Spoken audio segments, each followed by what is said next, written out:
Aš pervažiavau visai nesenai, reiškia, pakankamai, ne vieną autostradą. Autostrada, aišku, mane gąsdino tada, kada aš važiavau į Klaipėdą ir čia buvo, kai tik po tų visų, reiškia, sniego nutirpimų, taip toliau, iš tikrųjų, kaip mačiau, kažkokios ten duobės ir tai mūsų pagrindinėme kelyje. Paskui pervažiavau, reiškia, toliau, Radviliškio rajone, Kėdainių rajone, buvau aš kituose rajonuose, reiškia, mielieji, mūsų keliai rodo pirmą požymį, kad mūsų ekonomika yra bėdoj dideliai.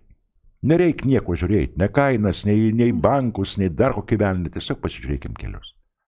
Buvo laikas, kada mes juos tiesim, buvo laikas, kada mes juos asfaltavom, buvo laikas, kada mes juos iš tikrųjų prižiūrėjom, o dabar prižiūrėjimas ir tiesiog neužtenka lėšų arba per daug, tiesiog yra, to vadinamojo atgal sugrįžtamojo ryšio.